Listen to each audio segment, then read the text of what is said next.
Assalamualaikum warahmatullahi wabarakatuh. Apa kabar pemirsa, apa kabar sahabat tani dimanapun Anda berada. Terima kasih sudah klik video ini.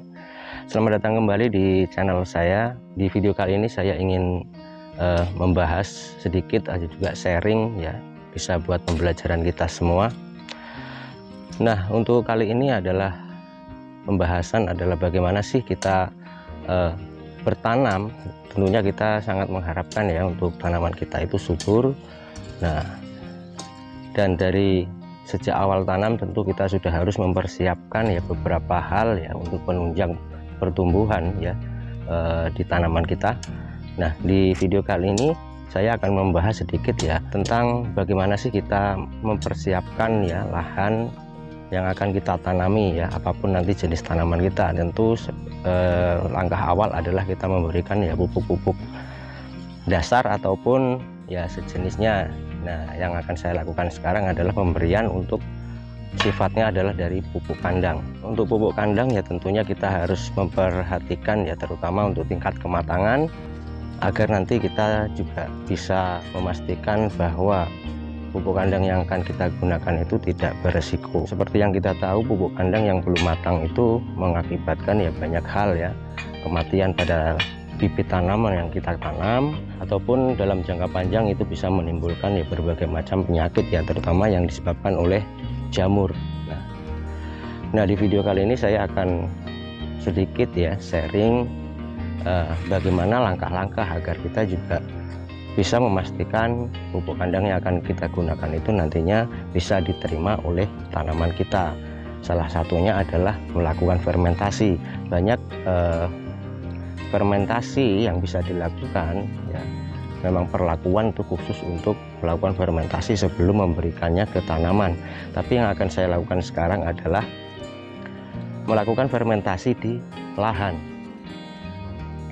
Nah, bagaimana caranya?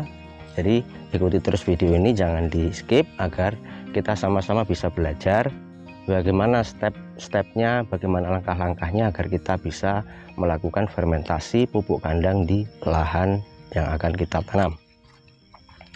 Nah, untuk langkah pertama adalah di sini saya menunjukkan pembuatan untuk lahan tanam tanpa pengolahan.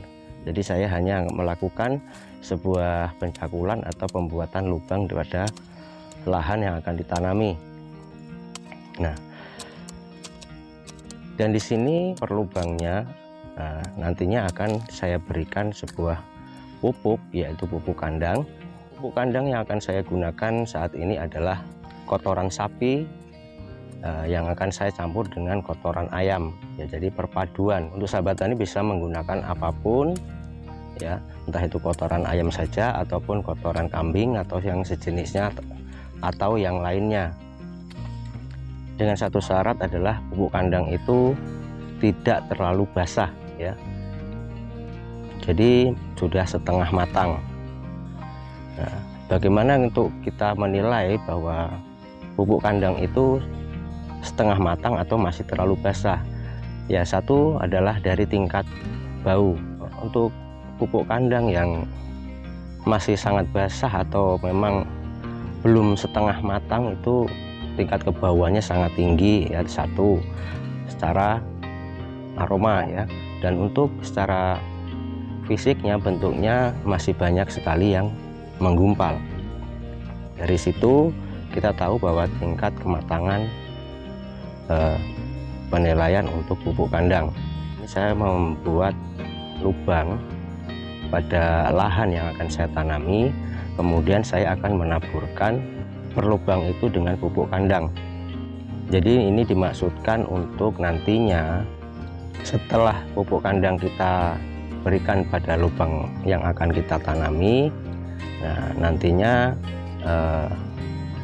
pada bagian itu juga pasti bibit yang kita tanam itu bisa menerima pupuk kandang yang kita fermentasi di lahan. Nah, untuk melakukan fermentasi itu tentu kita memerlukan dekomposer atau bahan yang mampu mengkomposkan ya bahan-bahan organik ya. Dan di sini saya menggunakan PM4 pertanian yang memang kandungannya atau memang itu fungsinya adalah sebagai dekomposer ya. setelah kita selesai memberikan pupuk kandang pada setiap lubangnya, kita tinggal memberikan ya dekomposer tadi atau EM4 dengan cara di sprayer pada setiap lubang-lubangnya sampai kebasahan tingkat tertentu ya kita bisa perkirakan. Tapi dengan satu catatan ya, masih ada rentan waktu yang cukup dari waktu penyemprotan kita itu sampai ke nantinya ke waktu untuk penanaman ya. Minimal di sini saya perkirakan sekitar 10 hari ya, agar gas metan yang ada di pupuk itu nantinya bisa keluar sehingga nantinya tidak membahayakan bibit yang kita tanam di lahan itu. Nah, setelah kita melakukan penyemprotan ya, minimal sebelum tanam 10 hari ya, kita sudah harus melakukan penyemprotan. Nah, setelah selesai penyemprotan baru kita nutup kembali bagian itu dengan tanah ya. Nah, jadi kita melakukan penutupan dimaksudkan agar ada waktu untuk bakteri-bakteri pengompos atau dekomposer tadi melakukan penguraian atau pematangan pada pupuk kandang yang kita berikan pada media tanam kita.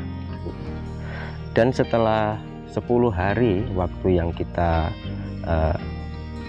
perkirakan dari penutupan itu, kita sudah bisa menanam bibit yang kita siapkan pada lahan yang akan kita tanami ya. Jadi begitu pemirsa, juga sahabat tani, mohon maaf kalau ada kekurangannya. Terima kasih sudah menonton video ini, dan tidak lupa mohon dukungannya agar saya juga lebih semangat berbagi informasi atau apapun yang nantinya bisa bermanfaat buat orang banyak dengan subscribe channel ini agar Anda tidak ketinggalan video-video atau informasi terbaru dari channel saya, dan like video ini jika Anda suka. Kalau ada pertanyaan silahkan tanyakan di kolom komentar, dan saya akhiri. Assalamualaikum warahmatullahi wabarakatuh.